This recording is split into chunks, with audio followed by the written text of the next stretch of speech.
ప్రియమైన దేవుని పిల్లలారా, ప్రభువైన యేసుక్రీస్తు వారి పేరట మీకు వందనాలు తెలియజేస్తా ఉన్నాను. మీ అందరికీ శుభం కలుగునుగాక. ఆమేన్. దేవుని వాక్యాన్ని చదువుకుందాము. ఈ ఉదయకాలం పరిశుద్ధ గ్రంథము నుండి విలాప వాక్యములు 3వ అధ్యాయము 22వ వచనాన్ని చదువుతున్నాను. యెహోవా కృపగలవాడు, ఆయన వాత్సల్యత ఎడతెగక నిలుచుచున్నది గనుక మనము నిర్మూలనము కాకున్న వారము. దేవుడు తన మాటలు మనందరి కొరకు దీవించునుగాక.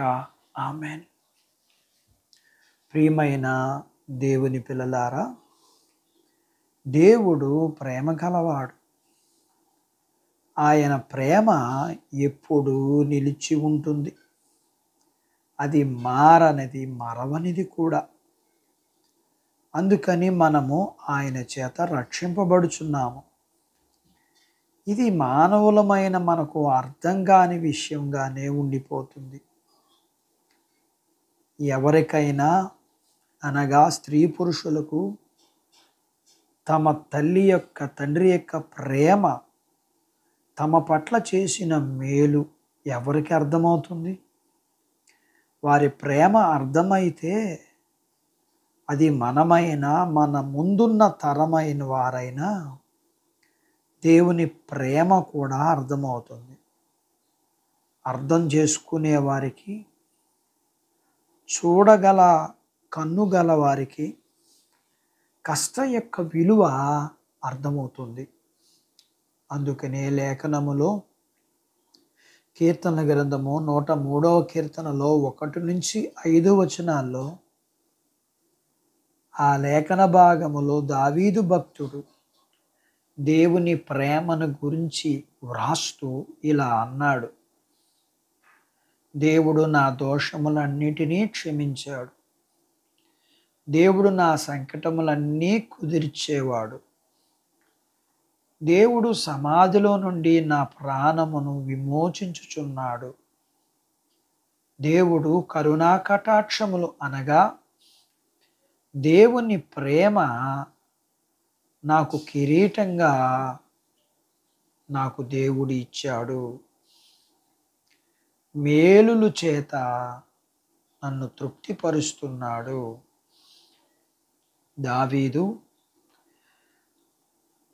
దేవుని ప్రేమ వల్ల తనకి లభించిన మేళ్ళు, ఆశీర్వాదాలు గుర్తించాడు. అందుచేత దావీదు దేవుణ్ణి ఏ కీర్తనా భాగములో దేవుణ్ణి స్తుతిస్తున్నాడు, ఆరాధిస్తున్నాడు. నా ప్రాణమా యెహోవాను సన్నుతించు, నా అంతరంగమున్న పరిశుద్ధ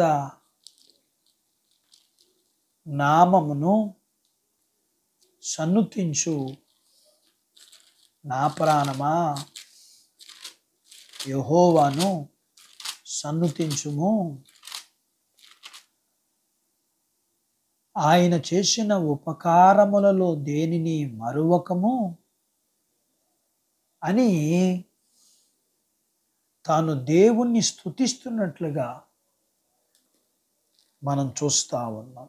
కారణం, దేవుని ప్రేమ,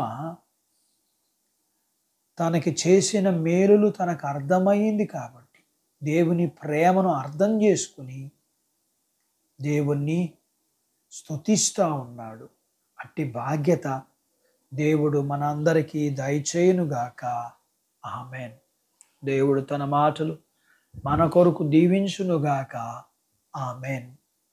ప్రార్థించుకుందాం. మమ్మల్ని మిక్కిలిగా ప్రేమించిన మా ప్రియ పరలోకపు తండ్రి, మీ పరిశుద్ధ నామమును బట్టి మీకు వందనాలు చెల్లిస్తూ, ఈ ఉదయకాలం వాక్యం విని నాతో పాటు ప్రార్థనలో ఏకీభవిస్తున్న ఈ పిల్లల కొరకు ప్రార్థన చేస్తూ, వీరికి కలిగినంతటిని దీవించమని వీరి యొక్క చిన్న బిడ్డలని, యవనస్తులను, వృద్ధులను, స్త్రీ పురుషులను, వారి చదువులు, ఆరోగ్యాలు, ఉద్యోగాలు, పొలాలు, పశువులను దీవించమని, వివాహము కావలసిన వారికి వివాహాలు అవ్వటానికి, గర్భము లేని వారికి గర్భఫలం మీరు ఇమ్మని, గర్భం కలిగిన వారికి సుఖప్రసూతినిమ్మని, ప్రసూతి అయిన బిడ్డలకి ఆరోగ్యం ఇమ్మని, ఎండ నుంచి భద్రత ఇమ్మని, ఎండ చేత గాయపడిన వారిని స్వస్థపరచమని, వర్షాలను ఇమ్మని, వీరికి కలిగినంతటిని దీవించి ఆశీర్వదించమని యేసు ప్రభు వారి పేరట ఈ ప్రార్థన మీకు చేస్తున్నాను తండ్రి. ఆమెన్.